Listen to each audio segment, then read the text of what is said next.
नमस्कार मंडळी, श्री स्वामी समर्थ. मी संध्या. माझ्या चॅनलमध्ये तुम्हा सर्वांचं खूप खूप मनापासून स्वागत करते. बघा मंडळी, उद्या 24 जुलै 2024 बुधवारी आहे संकष्ट चतुर्थी. तर या संकष्ट चतुर्थीला आपल्याला गणपती बाप्पाचं विधिवत पूजन करायचं असतं. तर बघा, आपल्या सर्वांना माहिती आहे की गणपती बाप्पा हे विद्येचे दैवत आहेत, ते संकटनाशक आहेत. तर त्याचमुळे या दिवशी, संकष्ट चतुर्थीच्या दिवशी, प्रत्येक आईने आपल्या मुलांसाठी एक अख्ख्या मुगाचा आपल्याला एक अतिशय प्रभावशाली असा उपाय करायचा आहे. बघा, या उपायाने आपल्या मुलामागे असलेली जी काही संकट आहेत, दुःख आहेत, अडचणी आहेत, त्या सर्व दूर होतील आणि आपल्या मुलांची अभ्यासामध्ये, त्यांच्या नोकरी व्यवसायामध्ये, त्यांची प्रत्येक क्षेत्रामध्ये भरभरून प्रगती होईल. असा हा अतिशय प्रभावशाली उपाय आपल्याला संकष्ट चतुर्थीच्या दिवशी करायचा आहे. आता कसा करायचा हा उपाय हे जाणून घेण्यासाठी व्हिडिओ अगदी शेवटपर्यंत पहा. आणि जर तुम्ही माझ्या चॅनलवरती नवीन असाल तर चॅनलला सबस्क्राईब करा. तर बघा मंडळी, संकष्ट चतुर्थी ही गणपती बाप्पांना समर्पित असते. या दिवशी आपल्याला गणपती बाप्पाची विधिवत पूजा करायची असते. त्यांना प्रिय असणाऱ्या वस्तू त्यांना अर्पण करा. जसं की बघा, मोदक आहेत, जास्वंदाचे फूल आहे, दुर्वा आहे. यामुळे गणपती बाप्पा प्रसन्न होतात आणि आपल्या सर्व इच्छा, सर्व आकांक्षा ते पूर्ण करत असतात. त्याचबरोबर या दिवशी आपल्याला संकष्ट चतुर्थीचे व्रत देखील करायचे असते. त्यामुळे आपल्या घरावर गणपती बाप्पा कुठल्याही प्रकारचं संकट येऊ देत नाहीत. बघा, आपल्या सर्वांना माहिती आहे की गणपती बाप्पा हे विद्येचे दैवत आहेत, ते संकटनाशक आहेत व ते त्यांच्या सर्व भक्तांच्या सर्व मनोकामना पूर्ण करतात. त्यामुळे अगदी लहानांपासून ते मोठ्यांपर्यंत गणपती बाप्पा हे सर्वांचे लाडके दैवत आहे.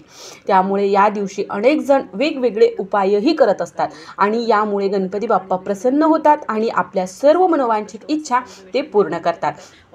तर असाच एक उपाय आज आपल्याला करायचा आहे. बघा, या अगोदर आपल्याला गणपती बाप्पाचं विधिवत पूजन करायचं आहे. यामध्ये बघा, आपल्याला सकाळी लवकर उठून शुचिर्भूत झाल्याच्या नंतर आपली देवपूजा करून घ्यायची आणि नंतर गणपती बाप्पाचा अभिषेक करायचा आहे. आणि बघा, अभिषेक करत असताना आता पाण्याने करा किंवा पंचामृताने किंवा दुधाने केला तरीही चालेल. आणि हा अभिषेक करत असताना आपल्याला गणपती अथर्व शीर्षाचा आपल्याला पठण करायचं आहे. बघा, पठण झाल्याच्या नंतर जे तीर्थ पडलेलं असतं तर ते तीर्थ आपल्या मुलांना द्यायचं आहे.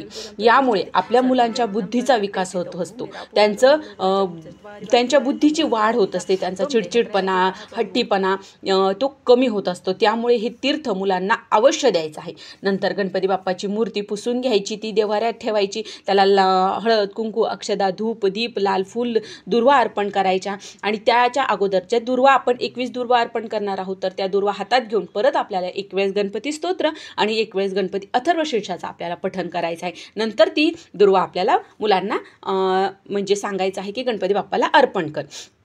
त्यानंतर आपल्याला हा उपाय करायचा आहे. आता हा उपाय आपल्याला संध्याकाळी करायचा आहे. तर बघा, आपल्याला हा जो उपाय करायचा आहे म्हणजे मुलं झोपायच्या अगोदर जरी केला तरीही चालणार आहे. तर बघा, संध्याकाळी करायचं आहे. तर यासाठी आपल्याला काय लागणार आहे? हिरवे मूग लागणार आहेत. अख्खे हिरवे मूग घ्या. मुगाची डाळ नको, फक्त अख्खे मूग घ्यायचे आहेत. तर 108 अख्खे हिरवे मूग आपल्याला बाजूला काढून ठेवायचे. आता बघा, आपल्याला एक मुलगा आहे आणि एक मुलगी आहे, तर दोघांसाठी वेगळे वेगळे 108 घ्यायचे. एकाच 108 मध्ये आपल्याला नाही करायचं. 2 मुलांसाठी वेगळे वेगळे घ्यायचे आहेत. तर बघा, आपल्याला काय करायचं? एक छोटासा हिरवा कपडा घ्यायचा आहे. आता हिरवा कपडा सुद्धा 108 मूग त्यामध्ये बसतील या आकाराचा आपल्याला तो कपडा घ्यायचा आहे आणि दोघं मुलांसाठी वेगळा वेगळा कपडा घ्यायचा आहे. तरी 108 मूग एका प्लेटमध्ये काढून ठेवायचे आणि त्यानंतर एका प्लेटमध्ये तो कपडा ठेवायचा आहे.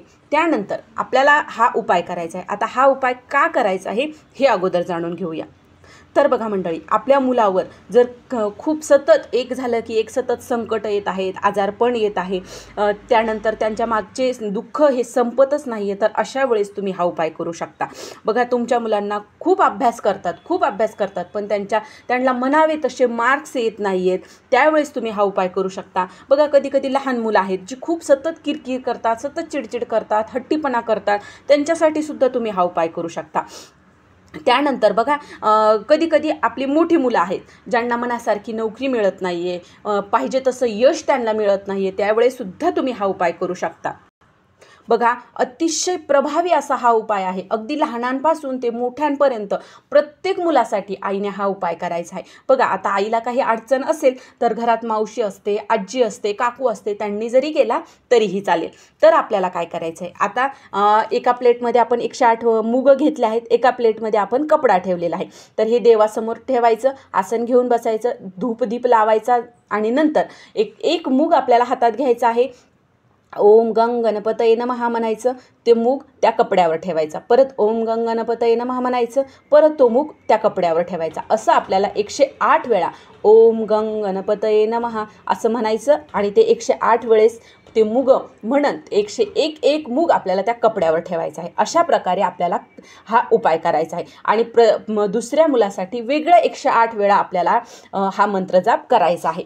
त्यानंतर काय करायचं, त्या मुगाची, त्या कपड्याची आपल्याला एक पोटली बांधायची आहे.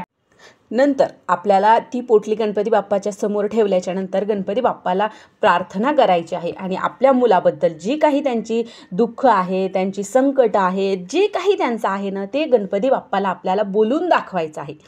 गणपती बाप्पाला सांगायचं आहे की माझ्या मुलामागे हे संकट आहे, ते तुम्ही दूर करा, असं त्यांना सांगायचं आहे. आणि त्यानंतर ती पोटली उचलायची आणि आपल्या मुलांच्या उशाखाली ठेवायची.